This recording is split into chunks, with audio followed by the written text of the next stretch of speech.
Football Playmakers for week 5. This was a big week for some players. Some guys looking like the Heisman finalists. And then one quarterback specifically in the Big Ten is looking like the best quarterback prospect in college football. And it's not Fernando Mendoza. There's a guy out there that looks like the #1 overall pick in this next upcoming draft class. Illinois quarterback Luke Altmaier. This is a guy that, put on a clinic against USC's defense. They led the country in sacks and pressures. They didn't get home at all against Altmaier. Altmaier diced them up, 20 for 26, 328 passing yards, 2 passing touchdowns, only got sacked once. He put on a clinic against his Trojans defense. The secondary is banged up, didn't have Kamari Ramsey, and he made the perfect throws, made the right decisions every single time. Anytime the Trojans, answered with the score of their own, he had to answer right back. He drove the Fighting Illini down the field. So this is a great performance by him. And if he could continue this, Illinois could get the best of a couple other nice, high-quality Big Ten teams. Maybe not Penn State, maybe not Ohio State, but they could win against Iowa, against Maryland, against these other nice teams in the Big Ten. This was a great bounce-back game for him against Indiana. Sacked 7 times. Couldn't get much going. Derailed his confidence, but he bounced back in a big way against the Trojans. The next quarterback I have is Notre Dame quarterback CJ Carr. He's looked phenomenal. Only 4 games he started in his career. He's a young quarterback, but he's finally hitting his stride. 22 for 30, 354 yards passing against an Arkansas SEC team that was pretty solid. Their coach got fired after this game, though. They've been on, kind of a slide. But CJ Carr, great confidence game for him. This offense is finally looking like they could be a playoff contender. Jeremiah Love had a big game, had a couple rushing touchdowns, but CJ Carr been one of the big reasons why this offense is finally where it needs to be. He made difficult throws, great decisions all game. He deserves some great hype, for what he's done so far at the last stretch of games after, the first couple losses for Notre Dame this season. If they could get this version, if this offense could continue to hit their stride, they don't have too many competitive games left on the schedule. I could see that this being a team that, gets into the college football playoff with one of the last spots, maybe the 12th spot, maybe the 11th spot. They could get in if they continue playing like this, if they're this well-balanced football team. But CJ Carr, very impressive. Young quarterback that's, like I said, is finally hitting his stride. The next guy I have is Jordan Tyson, receiver from Arizona State. And if he played for any of these other top programs, if he played for a Big Ten team, they would say he's the best receiver in college football. But I still think he should be a top pick next year.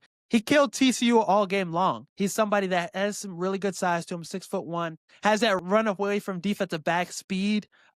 Very complete receiver, no holes in his game, had 8 catches, 2 touchdowns, 126 yards receiving against TCU. Nobody's talking about this Arizona State team. Sam Leavitt and Jordan Tyson, they deserve a lot more respect, but this is a team that's dangerous, a potential contender. And it's all because of how good this offense is and how prolific it is, more towards Sam Leavitt and Jordan Tyson. But Jordan Tyson is a matchup nightmare for any defense. So far, he's had a great season. Reliable weapon for Sam Leavitt. Caught the game-winning touchdown, got open, creates great separation, had a couple big plays where he's, creating a lot of separation for the defensive back for a long, big play. Like I said, no holes in his game. I don't think there's too many receivers that are better than him, especially in this draft class. It's him and this next guy I'm going to talk about, but Jordan Tyson. This is a guy that should be a top pick in next year's draft. The best receiver in college football, not Jeremiah Smith, Makai Lemon. Give him some respect. Put some respect on his name. This is somebody that went off against Illinois. So far,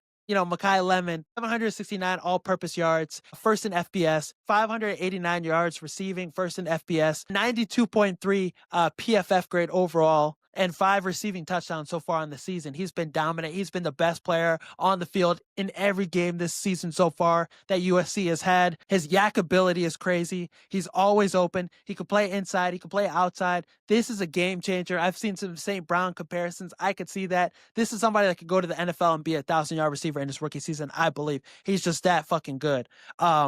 Against Illinois, should have had 3 touchdowns, 200 yards receiving. He was just that fucking good. One of those big plays. It was an amazing trick play that Lincoln Riley dialed up that, got called back to the penalty. Makai Lemon, this is a dominant receiver. This is a guy that's always open, always going to make the big plays. Whenever USC needs a big play, they look to him and he always comes up for him. there's no question to me that he's the best receiver in college football. Diego Pavia is one of the most electrifying players in college football. This has been a college football playmaker for me already this season. He balled out against Utah State, 321 yards passing, 5 passing touchdowns, 1 interception, 79 yards rushing, and a touchdown. This is somebody that's one of the best dual threat quarterbacks in college football. I know he's been in college football for a minute, but he's energizing this Vanderbilt team. He's bringing them back to relevancy. This is a team that's 5-0 right now on the season. They have a legit shot in the SEC because of how good he is. This is one of the most exciting players to watch in college football.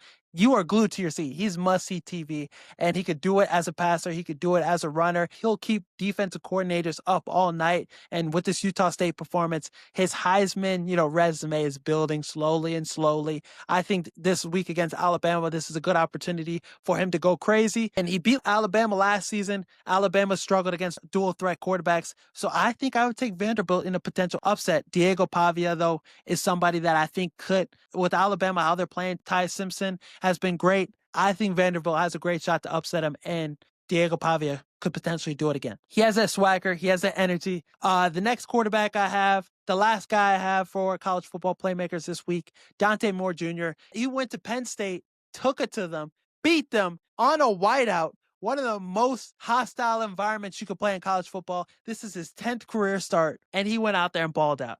35 yards rushing, 29 for 39, 248 yards passing, 3 passing touchdowns, clutch third down throws he made. He stepped up to the plate. Now, this is somebody that was playing well all season. 14 passing touchdowns, 1 interception. He's been great, dominating teams that are kind of ass. But against Penn State, he looked at Drew Aller and said he's the best quarterback. Drew Aller did not show up in this game. He has a good run game, has a good defense, has everything he needs. Didn't show up. James Franklin gets a lot of flack for, always losing these kind of games. Drew Aller deserves a little more criticism. Dante Moore Jr. is different. He's the best quarterback in college football. He can make every single throw possible. He can extend plays. This is the #1 overall pick in this next year's draft.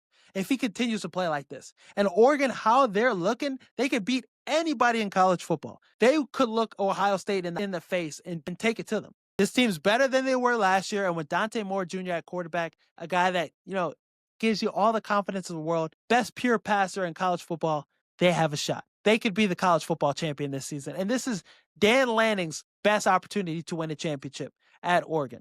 So I'm excited to see what Dante Moore could do this year. I think he should be a Heisman favorite right now. And with how he's playing, with how the other quarterbacks are playing, DJ Lagway, Arch Manning, those guys were supposed to be what Dante Moore Jr. is doing right now. This is a newcomer. He's been playing at a high level, so I'm excited to see what he can do for the rest of the season. Some people thought the NFC North was going to be the worst division in football this season. They thought it was going to be as bad as the NFC South.